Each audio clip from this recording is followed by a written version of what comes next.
Lalo ang Kuya Tanggol mo. Kamayan, lalo na sa ginawa niya kay... Ipagtanggol ang pamilya Montenegro. Sa isang tumumba ang mga Montenegro. Tayo ang Mabuti ang maisyon.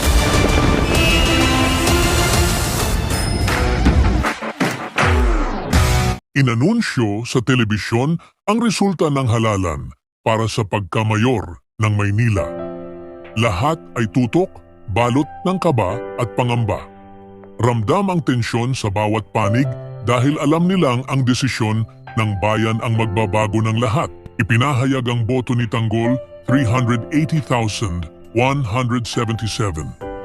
Nakatutok si Miguelito sa telebisyon, nanginginig sa kaba, hinihintay ang kaniyang resulta. Kasunod, inanunsyo ang boto ni Miguelito 527,006.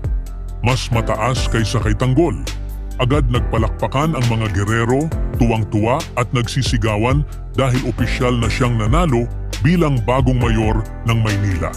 Nagdiwang si Miguelito, sumigaw ng buong yabang, "I did it! Ako na ang mayor ng Maynila!" Tuwang-tuwa ito, napasayaw pa sa labis na kasiyahan nang tuluyang makamit ang kaniyang inaasam na kapangyarihan. Samantala, pinuntahan ni Marsing si Santino. Ipinahayag niya ang pagkatalo ni Tanggol at tinawag itong karma sa pagpatay kay Edwin. Ngunit agad siyang pinatulan ng isang babae na nagtatanggol kay Tanggol. Para sa kaniya, kaya nanalo si Miguelito ay dahil nandaya ito.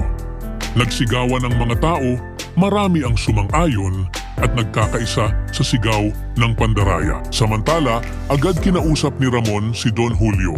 Para sa kanya, malinaw ang kasunod na mangyayari, susugod ang mga gerero upang ubusin sila. Kaya kailangan nilang maghanda. Pinuntahan ni na Ramon at Don Julio si Tanggol. Akala ni Tanggol ay paparusahan na siya, kaya agad niyang sinabi na siya na lamang ang saktan at huwag nang idamay ang kaniyang mga kasamahan. Ngunit sinaway siya ni Don Julio.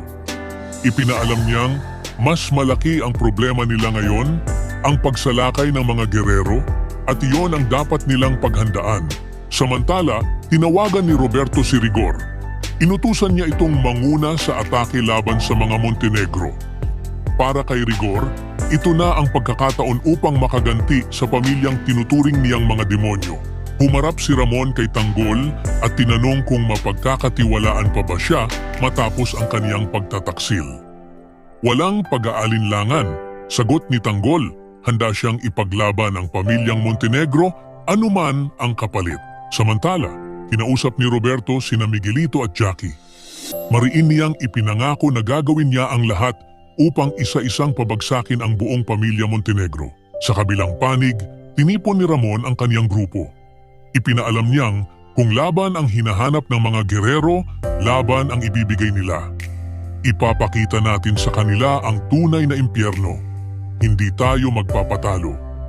Ang buong grupo ay sabay-sabay na sumang-ayon, handang harapin ang nalalapit na digmaan.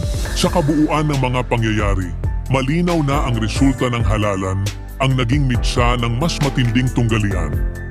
Sa pagkapanalo ni Miguelito bilang mayor ng Maynila, nagsimula ang sigawan, protesta at di mapigilang pagdududa ng tao. Para sa ilan, ito ay tagumpay. Para sa iba, malinaw na pandaraya at kawalan ng hustisya. Habang abala si Miguelito sa kanyang pagdiriwang, naghahanda naman ang mga gerero at ang mga Montenegro sa isang mas mabagsik na labanan. Si Ramon at Don Julio ay agad na kumilos upang ipagtanggol ang kanilang pamilya.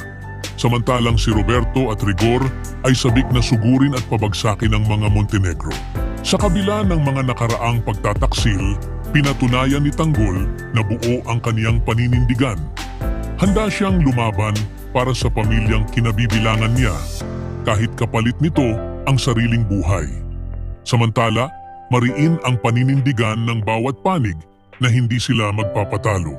At anuman ang mangyari ay lalaban hanggang sa huling hininga. Nagtapos ang lahat sa isang nakakapigil hiningang sandali. Dalawang pamilyang kapwa handang magbuwis ng lahat. At isang syudad na magiging saksi sa pagputok ng digmaan. Ibahagi ang inyong saloobin sa comment section.